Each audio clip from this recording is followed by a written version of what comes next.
Hi, this is Editor Sheep here, and ultra warning. Please, 18 plus and up only. Of course, there are no visuals that are 18 plus or anything of above shown here, but I'm not because I don't show anything. While I'm playing the game, it does show up. Obviously, I'm cutting it out, but I read some words and some sentences that are gross, of course. And I try my best to say blank for all the words. Sometimes I just say the words and stuff like that. But this game is crazy. But it's kind of it's interesting, but it's crazy. So please, I gave my warning. Please be advised. Hi everybody, welcome. Today we're checking out a game called Lover's Trophy. Honestly, I'm playing this just to play, just to chill out. And so actually, before I started this game, I just saw it, and apparently this game is 18 plus. So I don't know how that's gonna go and how that's gonna roll. I'm recording this now. This video may never see the light of day, and like I didn't click on this game to be a gooner ass game. I just clicked on this game and I was like, Lover's Trophy. It was $2. I was like, oh, fuck it, send it, and yeah, that's where we got. So hopefully you guys work with this and You wake up in your if there's anything 18 plus, obviously I'm cutting it the hell out. Like what the fuck? You wake up in your bed not remembering the night before. Hell, you can't even remember your name. In your hungover state, you attempt to remember what is your name. We'll go sheep. Sheep. You say your name out. Oh, you say your name out loud. It foreign on your lips, despite you having heard it your whole life. You rise from the cluster of motel sheets, rubbing your head before getting up completely. You should shower. You're starting to smell a little ripe. What the hell? You head to the shower, the motel now very familiar to you at this point. You've been down on your luck lately, and this is your last night here. You only have a couple dollars left. You clamber into the motel shower, turning on the water and beginning to wash yourself. You find yourself deep in thought. Who are you? Besides a being living in a motel room. We are he, him. That makes sense. You begin to wash yourself, starting with your chest. You notice that? Okay. Well, I don't know how to blur. Actually, no, we'll probably just cut off that screen or crop it out. I don't know. You wash your chest like normal, making sure to get it all clean. You decide to wash your lower region. Oh, I have a dingling. You wash yourself, making sure to get all the nooks and crannies. The water runs over you. Feeling well, really nice. You needed this. After your shower, you proceed to the window, taking a look at the town a few stories below. You decide this is the day you will change your life. Where do you want to go? Let's go. To change my life, idealistically, everybody be going to the park. You decide to go to the park. Some fresh air would do you some good. You consider walking, but the area around the park can be kind of sketchy, so you decide to drive instead. When you arrive at the park and get out of the car, you see a strange shape in the trees. Upon closer examination, the shape seems to be a man hunched over a small animal. You can't tell if the animal is okay, but it could be dangerous to approach him. You know what? Since this is a game, you need to change your life, and you're down on a couple of dollars. Let's see if we can get some favors. Let's approach the dude to be very friendly. As you approach, you can see the man more clearly, and you can tell the animal he's hunching over is hurt. Aw. At first he can't tell you're coming, but when you step on a twig, his head whips around to look at you. Oh, thank goodness, someone is here. The animal is seriously hurt. Though his tone is relieved, something about the strange man's expression seems off, like he's sizing you up. Your eyes flash over him as he stands to look at you, searching for any helpful details. The man seems rather suspicious, but this animal definitely needs help. Should I call a vet? Quick to action here. I don't think any of the emergency vets around here would make the drive to come pick an animal up. I want to move the dog to my truck so I can drive it to the vet, but I've been waiting for someone to come help. I would do it myself, but I can't carry it gently enough to avoid injuring it, and also get my truck door open. The animal clearly needs help, but it's sort of a leap of faith to get it in the car with a stranger. It's in a public park. We're gonna agree to get in his. To agree to get in his car. So this game said you can die a lot. So we're gonna be safe, and we're gonna be safe. Why not? Refuse to get in his car. Sorry, but I just don't know you well enough to get in your car. You shake your head and you're startled to see the expression on his face changes as suddenly as removing a mask. Sorry that my reading is kind of off, you guys. Damn, you really didn't give a shit about helping an animal? How messed up are you? The stranger's entire demeanor has changed in an instant from a helpful gentleman to a crude jerk. You take a step back, preparing to run from him, but he's faster than you, and he can tell you're about to flee. What? What the? He lunges at you to catch the side of your head with one hand, slamming your head hard against a nearby tree. Oh shit. Oh, I didn't read the rest of that. When your eyes open again, they're flooded with an intense light that stinks to look at. Your eyes take a moment to adjust to the light, but you soon realize it's coming from a dental light above you. Oh, what the hell? He got us in broad daylight? Yo, this is some bull. Wow, this better not be a scary game. I didn't sign up for one. Skip. Roll back. Records. Return. You try to sit up, only to be stopped sharply by cold solid metal. 4 metal cuffs bind you to the reclined dental chair. 2 around your wrists and 2 around your ankles. Ahead of you, you can see the slightly grimy walls and the rough, hard carpeting of a basement. There's not much to see in front of you, but looking to your left, you spot something that churns your stomach. On the left-hand wall of the basement, a set of shelves hold what must be hundreds of jars of teeth. What the fuck? This guy gets away with this shit in broad daylight? That's crazy. You'd hate to think of how many of these jars are filled with teeth from victims just like you. Of course, try to escape the cuffs. You know, no matter how scared you are, you can't just sit there and do nothing. You squirm in the dental chair, struggling against metal shackles. It hurts and your skin gets a bit scraped. But eventually you manage to wriggle your wrists free. With your hands open, you undo your ankle shackles, easily standing and stretching your stiff limbs. Look for a weapon, of course. Among the dental tools on the counter, you find a small scalpel, tiny but viciously sharp. You tuck the scalpel into your pocket in case you need it later, knowing you may need to fight your kidnapper. Suddenly you hear the sound of footsteps approaching the door. Oh, dangerous? Or do we run back to the chair?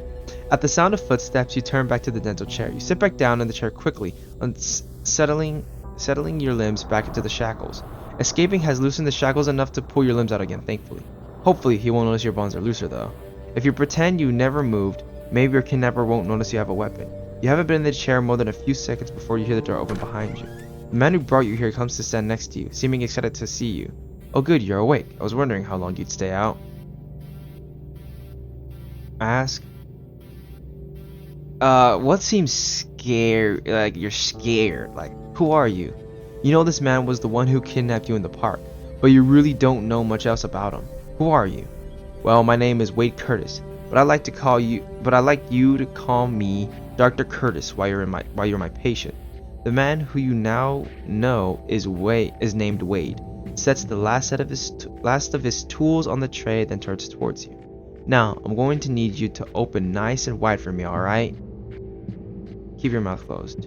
You really don't want this creep poking around in your mouth, honestly. You clamp your jaw shut tighter, shaking your head at him. Wade rolls his eyes, irritated by your refusal. What?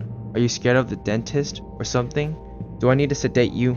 For a second, he considers the idea, but he's looking at his tray for a syringe.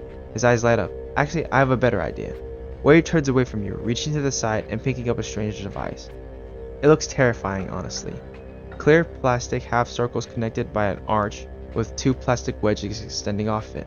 At first, it's not entirely clear how the device is meant to be used, but then he forces the device into your mouth, squeezing your jaw hard to open it. The half circle parts of the device push your cheeks back painfully to expose your teeth. The wedges branching off then prevent you from biting down, leaving your mouth wide open. With the cheek retractor in your mouth, you're helpless against whatever he chooses to do. The thought is frightening, to say the least. There, you certainly won't be causing any trouble now. Wade flushes a little as he examines your teeth. growing more heated by the moment. Dang, I'm not. Well, we'll save again, of course. Why hasn't my character opted to line spacing? Oh, what the hecky? Oh, so sorry, I didn't mean to press that. Um, Wade flushes as he This isn't looking too good, honestly. Wade retracts his hand from your mouth, and you breathe a sigh of relief. Unfortunately, your relief is rather short-lived, because a moment. Oh, you hear the metallic sound of a zipper opening. Shit, this. Damn it. Okay, guys, I'm gonna have to be, cutting. I don't even know if I could say the words of describe the scene that's happening, but I will be cropping this out. There's a rustle of clothing, and then Wade lowers the back of the dental chair. As the chair tilts back, your head lowers down and down. The chair stops moving once you're level with his hips, and you can see why his zipper's open now. Yikes. Wade has pulled his pants and underwear down, and he moves closer to you where you lay. One of his hands comes down to the lace in your hair, the other wrapping. Keep your mouth open. Why? Okay, so guys, the option says keep your mouth open, but it doesn't optionize for my weapon in my. This is stupid. Wait a minute. Did we not get a weapon? Hello? Okay, I get it literally says we have to open our mouth. So, sorry, I'm trying to get back here. Okay, so it says keep your mouth open, I guess. These circumstances are humiliating, but you really don't want to find out what happens if you close your mouth. After all, this man seems rather unstable, and pissing him off could end badly. You keep your mouth open wide as Wade. Shit, you look so good down there. Wade's hand is tight in your hair, holding your head in place so you can't pull away. His blank looms large over your face, his breath heavy and panting as he He takes his time in no rush for the experience to be over. His eyes shine with excitement as the pace of his blank becomes irregular. He releases his grip on your hair, his thumb tugging at the corner of your cheek. With your mouth spread open wider, he can see the exposed surface of your molars. They're still shiny with your spit. Wade is nearly in heaven at the sight and at the idea of having you like this. It's not long before he can't hold back anymore. He angles his blank down to his so that his blank spills into your mouth. Sitting in the back of your throat. No. Look at that. Oh wait, he actually busts. No. A blissful smile crosses his face and he swipes a finger over his blank to get the last drips of blank with his thumb still pulling your cheek back. He uses his finger to rub the blank over the surface of your teeth. He enjoys the view for a moment before taking his hands out of your mouth. He pushes your jaw shut, squeezing your cheeks a little as he looks down at you. I want you to swallow it for me, alright? I don't know, you two might get me out of here, bro. Hesitantly, you blank the salty blank, shuddering as it slides down your blank. Good boy. Wade seems pleased at your obedience, ruffling your hair a little. I think you've earned some time to rest. Wade wipes his hands off on his jeans, putting his blank back away in his pants. Once he's all cleaned up, he undoes the shackles on your wrists and ankles. Wade lets out a sigh, looking at you now that you're up from the dental chair. Let's get you set up with somewhere to sleep. He stalks over to one of the sets of cabinets in the basement, pulling out a large cushion. He tosses it flat on the ground, adding a blanket and a small pillow as well. Upon closer examination, the thick pad seems to be a dog bed. It's one of the nicer ones for sure, but a dog bed nonetheless. This'll have to do, since you can't come upstairs. He shrugs easily, motioning to the bed. Are you hungry? I can bring you something before you sleep. You know, besides my blank. Except the food. I mean, we're being fucking obedient. Our character didn't. I don't know why our character didn't whip out the knife immediately, the scalpel, because I still have it in my pocket. So I don't know why during that whole exchange, I think secretly our character is a masochist or some shit. Cause what the hell? Sure, I could use something to eat. You don't entirely trust him, but in the end, you don't have much choice. Your stomach is growling, and you'll probably need your energy if you're going to escape.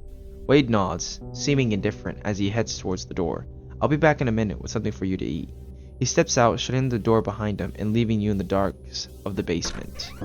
For a moment, you just sit in the darkness, listening to the sound of motion in the next room. The basement must lead into the kitchen. A minute later, Wade steps back into the room, holding a black plastic tray. I brought you a TV dinner. I hope that's fine. I don't eat much else. He plops the food down in front of you, handing you a blunt plastic kitty fork to eat with. Didn't want to give you a sharp fork. I'd be pissed if you stabbed me. Wade laughs a little, watching you as you hesitantly dig into the soggy microwave meal. It's not great, but it's the best you're going to eat. Alright, well, I'll leave you alone to get some sleep now.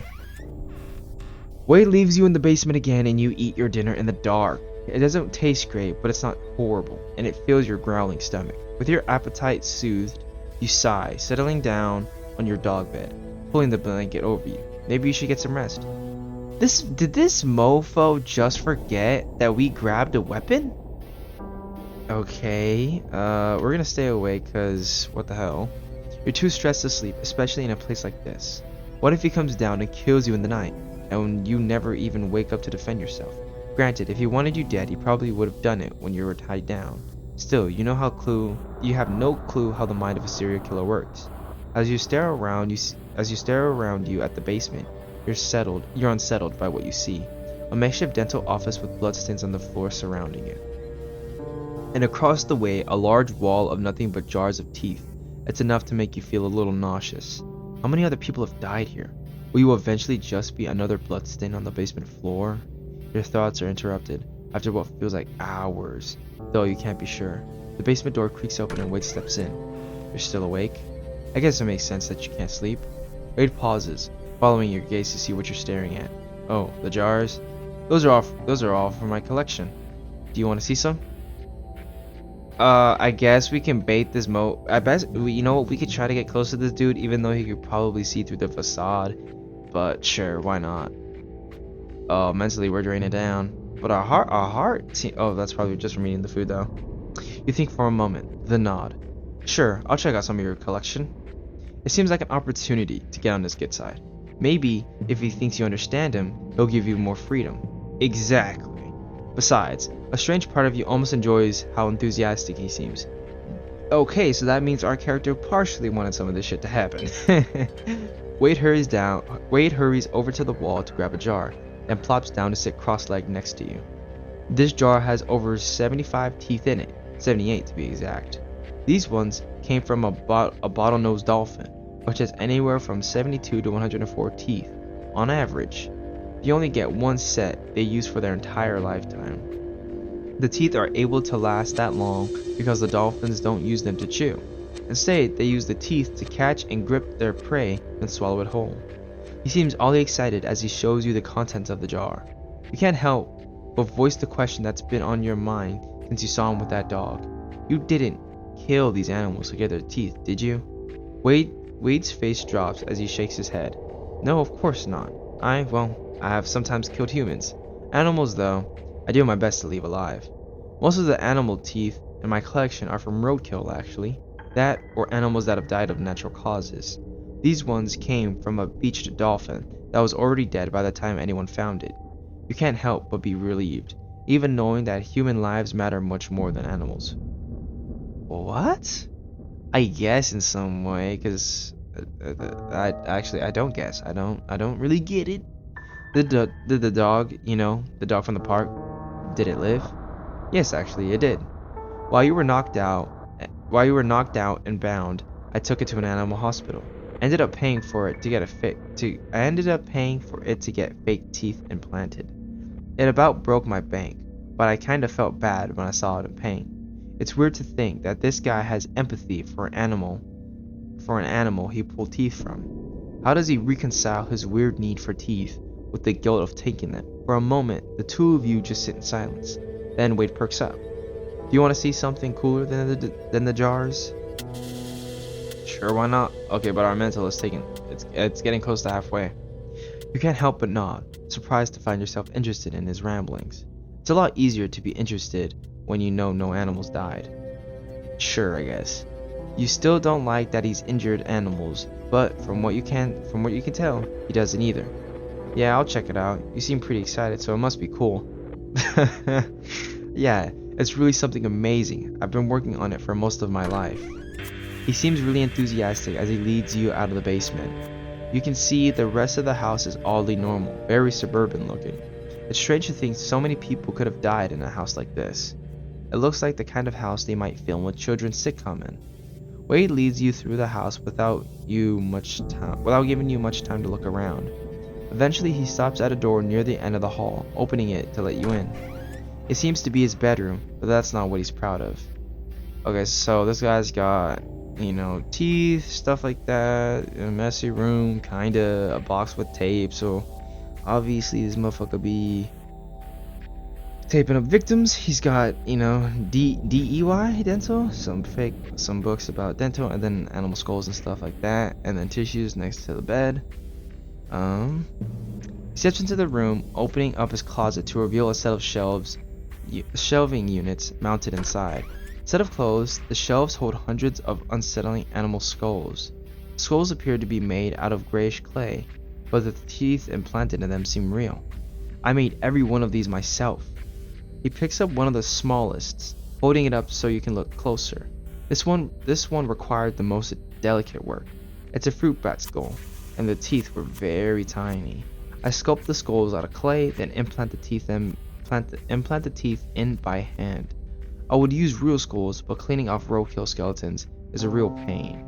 He seems as excited as a little boy as he shows off his creations to you. I know our character is feeling him. Look, the jaw can even open and close. That way you can see the teeth from all the angles. It's odd seeing a guy who has killed so many people act so enthusiastic and sweet. If the subject of his excitement didn't have so much to do with death, it would even be stranger. Still, you have to admit it's pretty impressive. Those are really cool. And you said you made all of these by hand? Yep, each and every one. He seems very proud of the collection, looking at you for some sign of approval. You smile at him, nodding a little. Maybe if you make him happy now, it will give you more freedom. After all, you still need to find your opening to escape. Motherfucker, we could still stab this dude at any moment. You're just you were looking for some luck, and well, this isn't exactly luck, but you're looking at it as luck, so you're feeling it. Otherwise, you may become one of the clay skulls on his shelf. Well, I guess we should probably get you back downstairs so you can get some sleep, huh? We're just gonna agree, bro. I don't care. Let me go sleep. Yeah, I could use some rest before tomorrow. What do you think is happening tomorrow? You don't think you want to spend too much longer around Wade. Besides, if you plan on escaping tomorrow, you'll need plenty of energy. Maybe sleeping is a good idea after all. Alright, let's get you down there and settled in then. Wade leads you through the living room again, and back down to the basement. There we go. You can get settled in and sleep now. Yeah, thanks for showing me those skulls, by the way. They were really cool. I'm glad you liked them. He seems excited for the approval, and he starts to head toward the door. He sends one last glance back at you as he steps out the door. Good night. Sleep well. Then the door closes behind him and he's gone. You settle down to rest, drifting off slowly to sleep. You'll need plenty of energy when tomorrow comes. When you wake up, dang, it's just so quick. There's not even like a pause or break in between. That it's like literally all a bunch of shit kind of going together. Okay, let's look at this menu here real quick. I was gonna say, okay, yeah, we're gonna lower the music volume just a tiny bit. Okay, so let's sit here and chat from what let's save to. Let's sit here and recollect. Okay, so we're kidnapped by this dude who is super duper obsessed with and just teeth in general, and he doesn't I guess he injures animals in some ways, but for the most part he collects teeth from dead animals or roadkill. And so he's happy that we've been obedient so far. He's happy that we compliment. At the same time, who knows how many people before us have made this exact same, like motions and everything like that. And I mean, obviously this ain't his first rodeo, so I'm not really sure how things are going. I don't know when we're exactly gonna get a chance to escape, because it seems like my character is kind of relaxing and settling in a little bit. But we'll continue from here. And okay, let's pick back up. When you wake up, it's hard to tell if it's morning or not. Your vision is a bit fuzzy at first as you yawn, looking around you. You're still in the basement, right where you were when you fell asleep. You can't help thinking back to last night and wondering how it could have ever really happened. It all seems like some kind of strange, surreal nightmare. You pinch yourself, hoping the pain will snap you out of it. You don't wake up, of course. After all, this is no dream. You are really here, really stuck. The door to the basement creaks open after a moment, and Wade walks into the basement. He's wearing pretty much the same clothes as he did yesterday, still just as worn and stained. I have to go to work, but I'll be back later. If I get back and you pulled something dumb, you don't want to know what will happen. Aldi Wade seems off-put about something, very different than he was last night. Any amount of satisfaction he got from what he did to your mouth seems to have faded. All you can do is hope he won't escalate to worse measures. Oh, and I brought you something. Wade tosses you a packet, and upon closer examination, it seems to be a junky snack cake. He tosses a Ziploc toward you as well, containing a toothbrush, toothpaste, and a bottle of water. Brush your teeth once you eat. I'll know if you don't. It may just be because he's on his way to work, but Wade seems to be in a much worse mood. He leaves the basement in a huff, locking it tight behind him. You examine the items Wade gave you, sighing. Okay, so our character mentally is like a little bit above half, and our heart is full. I don't see no reason to not eat the snack cakes. But they were signed and sealed, I believe. If it was a shifty bag that he put them in, then I would think they are laced. And they could still be laced with something. I'm not sure. But of course, what is more obedience or disobedience gonna get us? But at the same time, being obedient is so easy, it seems like. And like, I don't want my character to, because at the end of the day, I want to get out of this situation. Sure, we can live some type of future with this guy, but I ain't really gonna let myself be with a fucking serial killer now, am I? So I should build some disobedience in my character, so the actions or whatever later aren't like always just giving this dude praise and liking him. But I'm gonna eat these snack cakes though, I'm sorry. I knew it was gonna put my mental bar up. I had to do it. You can't help yourself. As soon as Wade has left the room, you scarf down the cakes eagerly. You're too hungry to turn down food, even something as junky and sugar-loaded as these. You devour them too fast, and you don't even get that much chance to enjoy them. Still, the sugary taste and the familiar frosting lingering on your lips and tongue are soothing. They remind you of simpler, less nightmarish times. Maybe someday things will be okay again, like they were before all this happened. Having made your decision about the sugary snack cakes, you now turn your glance to the other bag. Wade gave you a water bottle, a toothpaste, and toothbrush and toothpaste. He said he would know if you didn't brush your teeth. But would he really? What's he going to do? Sniff your breath? Still, maybe you shouldn't test him. And brush your teeth, bro. It's he like this motherfucker isn't into teeth for nothing. Eventually, you decide it's not worth the risks. That Wade might hurt you if you ignore him. Who knows? Maybe he would really smell your breath to check if you brush them. Honestly, you wouldn't put it past him. He seems weird enough for that. You pull out the toothbrush and toothpaste, dunking the toothbrush in the water bottle to get it wet. You brush your teeth as thoroughly as you can manage without a mirror. You know you're not supposed to swallow toothpaste, but spitting it on the ground seems gross. You swallow the leftover toothpaste, washing it down with a few gulps of the water bottle. Once your teeth are clean, you stuff everything back to the baggie, sighing. Wade will probably be away for hours longer. What can you do with yourself for that long? Search the basement, of course. In the end, you decide to search through the basement. Maybe if you look well enough, you can find something important about him. You start with a large wall of jars, each of them filled with teeth. It makes you a bit sick to look at, but you push on. Each of the jars is filled with a different set of teeth, of all shapes and sizes. Every single jar has a label, carefully handwritten and secured with rubber cement. Hopefully I read that right. Some of the oldest jars have labels that are yellowing and peeling up at the corners. Each jar is lovingly labeled with the species, the date, the teeth came from, as well as a date.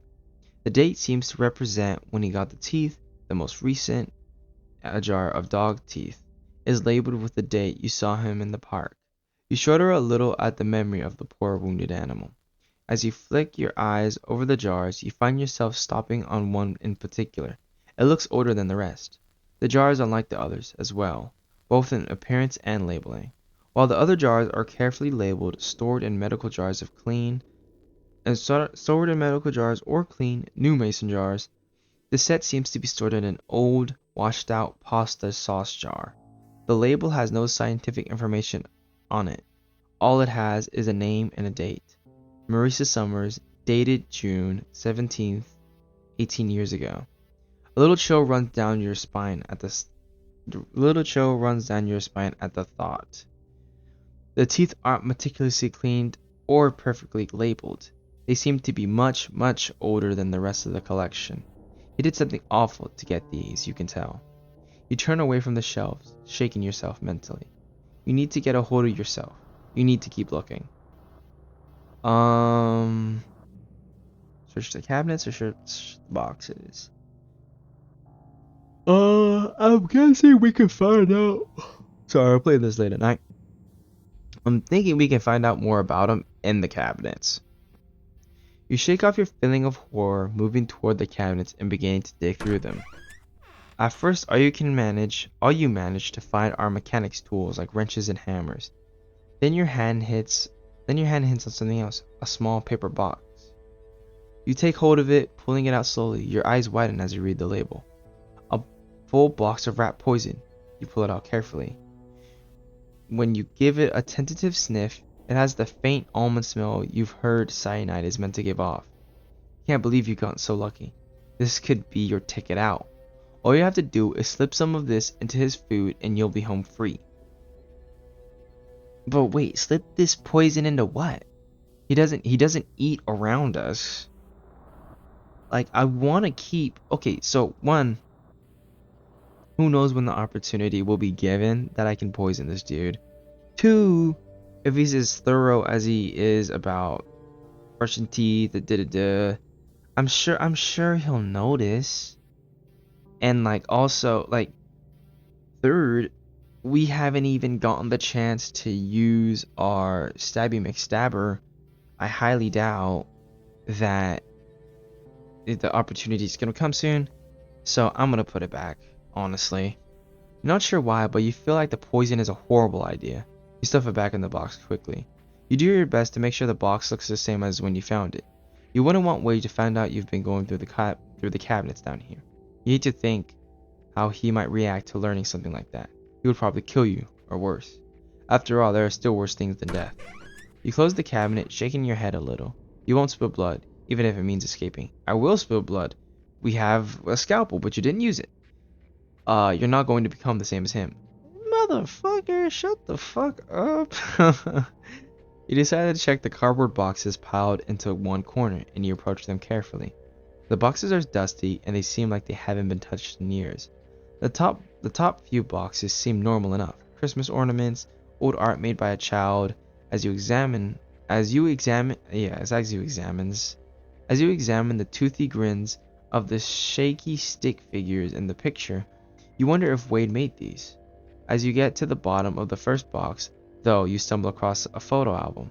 The front is pale blue, with the framed photo of a tiny blonde baby posted on the cover.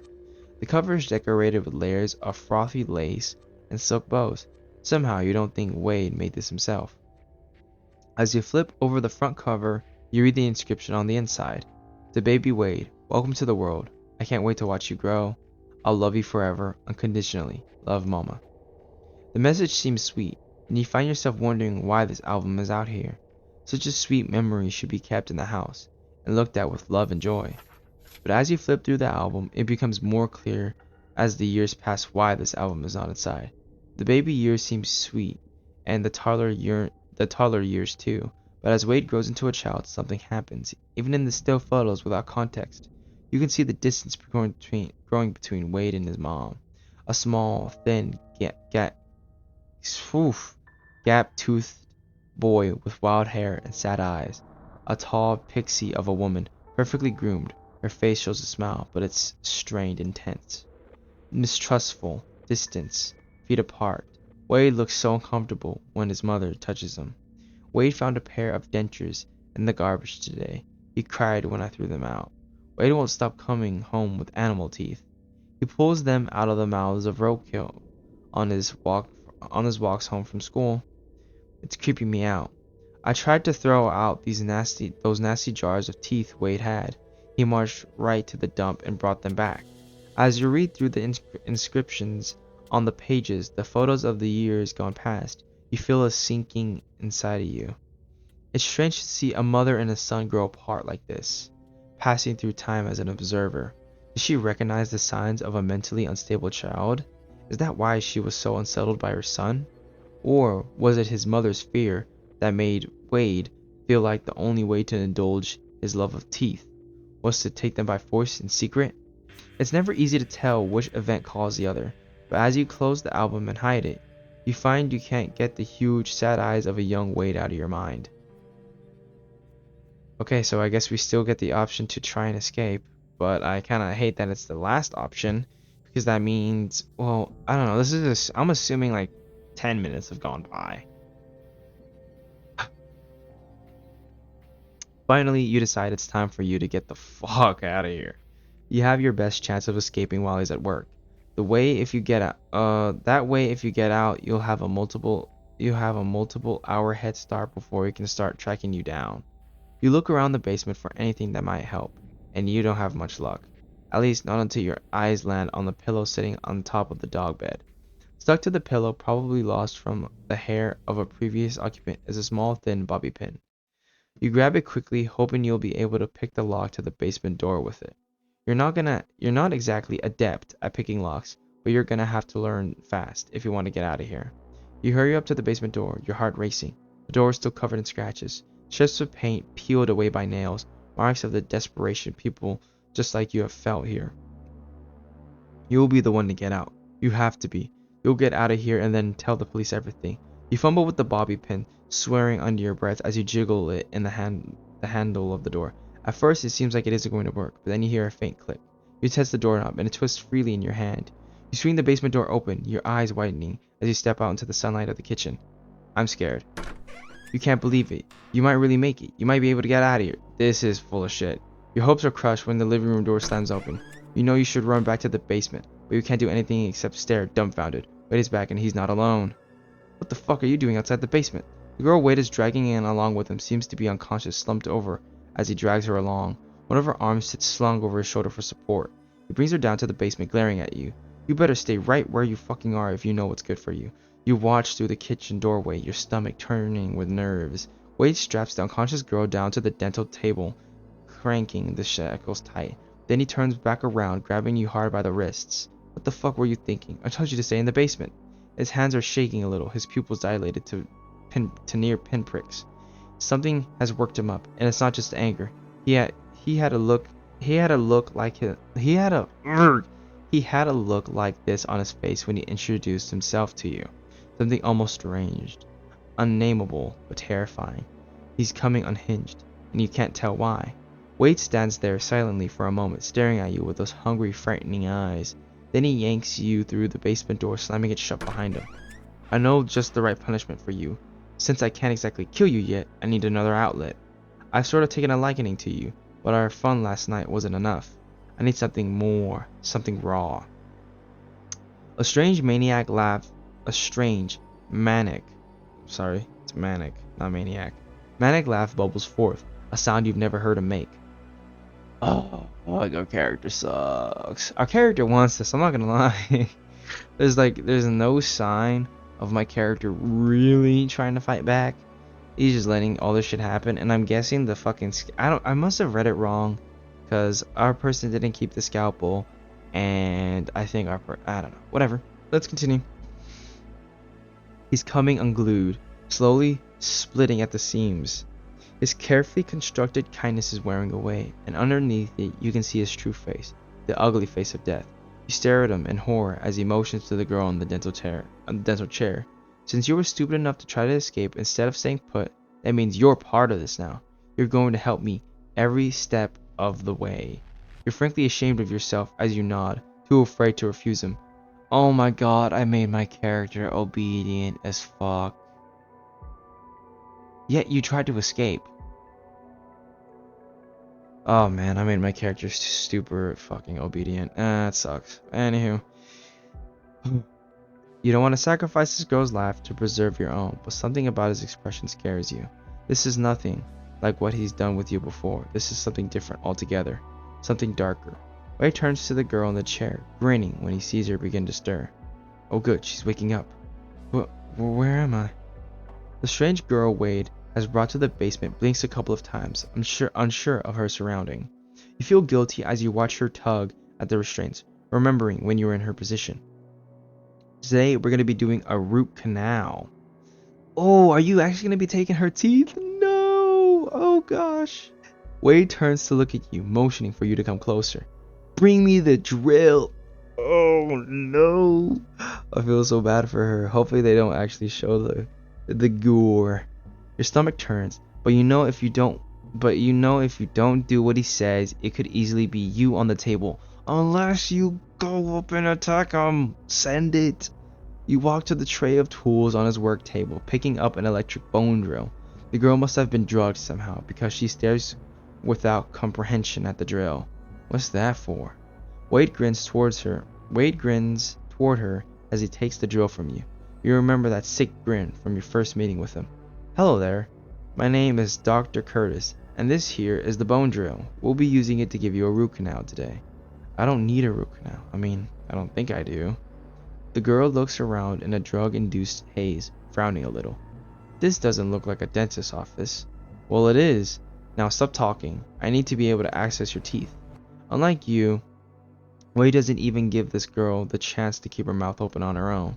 He wedges the cheek retractor into her mouth right away, and after all that can be heard are muffled protests. Wade picks up the drill, pulling the trigger a few times to watch the tiny drill bit whir. Now this might hurt just a bit. Oof, this is gonna hurt a lot. He brings the drill down carefully, pushing it against the chewing surface of one of her teeth. The smell of calcium fills your nose as bone shavings fly into the air. Above the whir of the drill, you can hear the girl's incoherent screams. Wade is getting worked up now, growing hard in his pants. He drills a hole deep into her tooth, groaning a little as the core is exposed. Fuck, all those nerve endings and blood vessels. Wade sets down the drill, reaching his hand down instead to palm himself lightly through his jeans. You're not entirely sure what to do, watching Wade drill into this girl's teeth. You know you could be the one in her place just as easily. You feel like you should intervene. You shouldn't just stand by and let her die. Still, there's a good chance of intervening might just lead to both of you dying. Is that really a risk you can take? Okay, so we're gonna save here, of course. So obviously my first instinct is to save her. If we keep ourselves safe, there's no going back. And sadly this dude has the bone drill, so I think we're gonna die. She's gonna die. I think we're both gonna die. Sadly, I think that's just what's gonna happen. Because we don't have a weapon. We do, we don't. Let's save her. Let's try. You can't just stand by knowing you might have been able to save her. You need to do something. He lunged forward, grabbing a hold of the drill in Wade's hands. What the fuck are you doing? In the struggle that ensues, you can't think of anything except surviving. But Wade is stronger, and he has the upper hand. God damn it, before you know it, you're pinned and Wade holds the drill close to your temple. The fierce drill bit is still whirring, and you can feel the slight breeze of your own skin. Give me one fucking reason I shouldn't let you live. Beg for forgiveness or tell him to F off.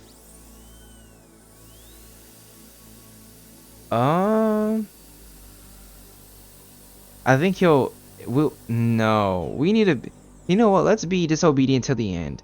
Because our character, because I think he is just going to kill us if we say fuck off. Whatever. Beg for forgiveness. When you see his expression, pride is honestly the last thing on your mind. You need to act quick if you're going to survive his anger. Please, please, I'm sorry. Don't hurt me. I'm so sorry. Wade hesitates a moment, and you're relieved to see his expression soften. If only the slightest bit. He steps back, giving you a little more space. Prove it. Prove it how? You have a bad feeling about this. Whatever he wants you to do, it can't be good. Do it yourself. He holds out the drill to you, a cruel shine in his eyes as he watches you for a reaction. Horror squeezes your stomach as your eyes wide. Do what? But of course, you already know. You just don't want to acknowledge it. Because it makes it real. Kill her, of course. What else would I mean? Wade steps aside, motioning to the girl still straining and crying on the table. That's how you can show me you're really sorry. Kill her and I'll let you live. Wade watches you eagerly, seeming hungry for your reaction. What are you going to do? It's either her or you. Refuse to do it. Your hands are shaking as you take the drill from him, staring at the girl in the dental chair. Can you really kill someone else to save your own life? You gulp hard. You feel ill just thinking about it. Taking a life, an innocent life, to save your own. I can't do it. You drop the drill, stepping away from the chair. You shake your head, a little frantic as you turn to him. I can't kill her. Please, don't hurt me. Wade seems irritated for a moment, considering your expression. Fine, I'll do it myself. Wade bends, picking up the drill from the ground. You watch in detached horror as he drills right into the center of her forehead. She hardly even has the time to scream before the light fades from her eyes.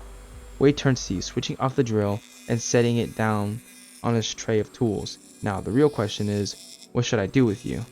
Wade stares at you for a moment, then sighs. I've been putting it off longer than I should have. He seems a bit disappointed as he speaks, considering you closely. I think I hoped something about you would be different. You seem different than the others. But I think I was wrong. You're not as different as I thought. It's okay though, you're not entirely worthless. You'll still be plenty useful to me. Okay, so I think we're gonna die, but I guess, should I finish this out?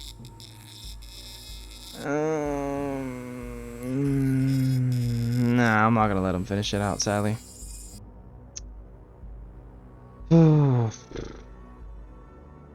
Keep yourself safe. Being forced to choose between your own life and then someone else's life is a horrible choice to make. Actually, no, hold up. Let's let him kill me. Save her. Tell him to fuck off. You're gonna die and you know it. There's no way you're going to be able to save the girl either. But at least you can go out with some dignity. You glare at him, spitting into his face angrily. Fuck off, you lunatic. You're insane. What the hell makes you think you're entitled to people's lives? Wade looks enraged, and he glares harshly. Wrong answer. He buries the drill into your temple, all the way up to the hilt. You barely even have a second to register what's going on, but that's more than enough. The pain of your brain being scrambled by the drill is unbearable. When your eyes close, you know they're never going to open again. At least you went out with a bang. And we died. Okay. How long have I been recording? Because that was pretty long. 46 minutes? Alright, let's load it back up again. Why not? Okay, so ultimately I think the girl's gonna die. Alright, okay. Keep yourself safe, of course. Put yourself first. All you can do is look away as he rubs himself through his jeans, groaning a little as he drills into her tooth. His heavy breathing tells you how worked up he is, and you can hear unintelligible pleading. The poor girl is still trying to beg for help or mercy, even through the cheek retractor. You cover your ears, squeezing your eyes shut. You feel sick, having to see and listen to this. After what feels like an eternity, the pleading stops and the groaning goes quiet. You carefully uncover your ears and your eyes fluttering open. When your eyes open, Wade is standing in front of you. Behind him, you can see the girl on the table. Well, you did a good job staying out of the way. Now to decide what to do about the mess. He hums a little, looking contemplative. But it's not the dead body he's looking at. It's you. Wade stares at you for a moment, then sighs. See, okay, so he wants me to step in and do this. Oh wait, what the hell? Oh, my bad. I totally did not think I was gonna be in the chair. Okay, but I'm guessing he's just gonna kill me in the chair. Wade hovers over you, a look of irritability on his face as he concentrates on your mouth. You would scream if you could, but the velocity is silence as you feel him rip out one of your teeth. Suddenly you realize what the empty feeling in your mouth is. He's pulling out all your teeth. Wade raises a brow when he notices your eyes looking around frantically. Oh, you woke up? That's a shame. I was hoping that your drug would be strong enough to keep you out. Sorry about this, but you're just not useful at all to me anymore. But don't worry, I'll always cherish these. Wade holds up one of his teeth. He interacts from your mouth happily. He drops the tooth into the jar, then picks out a syringe from the table. Let's put you back under, alright? You don't have the voice to protest, so all you can do is watch in horror as he injects you once again. This time you never wake up. And we died again. Okay, so savor. Beg for forgiveness. And then we kill her. You have no choice. You feel awful at having to make a decision like this, but you'll know what you need to do. You take the drill from Wade's hands, try not to look into the girl's terrified eyes as she looks up at you. You hesitate a moment, and Wade comes to stand next to you, his warm, rough hand pressing against yours. He guides your hand so that the drill is right next to the girl's temple. All you have to do is push it in. Quick and easy, right? It still doesn't feel easy at all. You feel like you're going to be sick. You push on the handle of the drill, watching in horror as the drill sinks into the girl's brains. She screams, but only for a second, and then she's dead. She's lucky in a way. You hit one of the parts of her brain that are fatal, instead of accidentally lobotomizing her or something. You kind of wish you could get a lobotomy right about now. You pull the drill out of the dead girl's head, your hand shaking, and Wade takes it from you. He sets it down, watching blood trickle down the girl's temple from the hole in her head. You did a good job. You follow orders so well, little sheep. His hand lifts, smudging a little blood on your cheek as he holds your face. Wade stares at you for a moment, then sighs.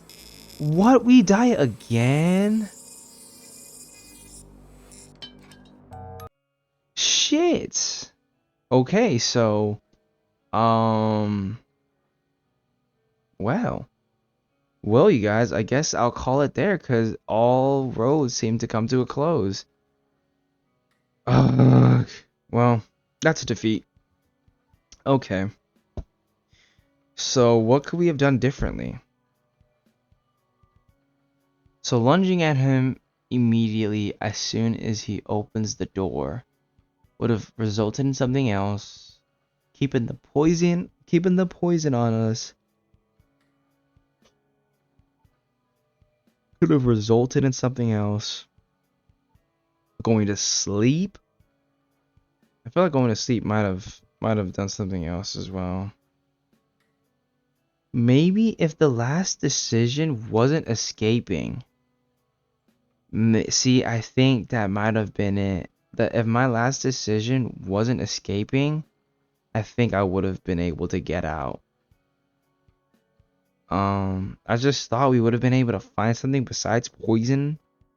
And I thought maybe our character would talk with Wade about his photo album in some way, try to lower and cut his guard. But that didn't work. So, damn. But I stumbled upon a banger. So, yeah, I'm gonna pick this back up again, honestly. I don't know when, but I will. And I'm gonna pick the same options. Of course, we can get a different person. It seems like there is a warnings. There's Wade and then there's Jack. So I think there's 2 serial killers that we are gonna be able to fuck with, and I would like to beat them both.